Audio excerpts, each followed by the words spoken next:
Well, Russia says it's withdrawing from Ukraine's southern city of Kherson and some nearby areas. For more on this, we are joined live now by retired Major General David Fraser, a former commander of NATO forces in southern Afghanistan. Thank you so much for joining us, Major General Fraser. Let's talk about what's happening here. Do you believe that this is a legitimate news story, or is this just trying to switch up the tactics? Well, I do believe it's legitimate. I do believe that the Russians have had a significant logistical and tactical problem supporting the actual city of Kherson, which is on the west side of the Dnieper River.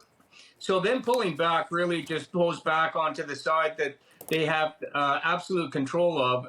And they were just exposed to the Ukrainian attacks. But let there be no doubt that this battle, this war is long from over. And the Ukrainians still have to go into the city. It will be fought over by something, but not to the degree that we saw with Mariupol. But this is a blow to the Russians. But at the same time, they are still in control of the east side of the river.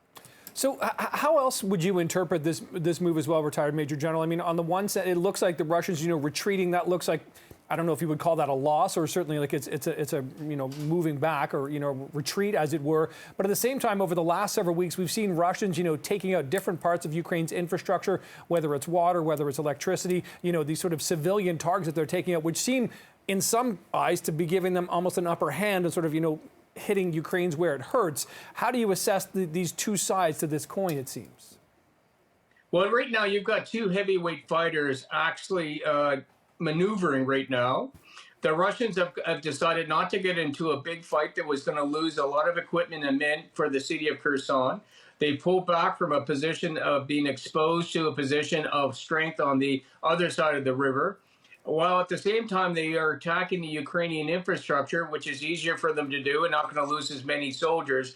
The Russians are short of soldiers and equipment, and so they're picking and choosing when they're going to fight. At the other hand, though, the Ukrainians' great offensive, we haven't heard anything about it for like weeks now, and so they don't have the forces necessary to deal with the Russians. So both sides are struggling to prosecute punched against the other side.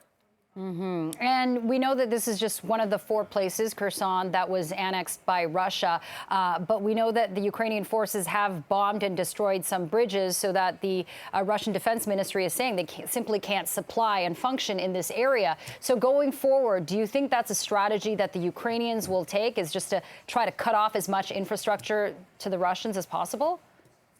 Well, for the short term, you're absolutely right. They're going to try to stop and cut the backside of the Russians to expose their forces on the front lines and actually force them to do what we've just seen in Kherson. But at the same time, I think the Russians are actually hoping for winter to get as many men mobilized and trained so that come the springtime, they can resume an offense against the Ukrainians. So everybody is maneuvering right now. Like what I'm seeing as a miss is the Ukrainians trying to prosecute offensive actions before winter. The Russians are just hoping for winter so they can everyone can hunker down and come back at them in the spring.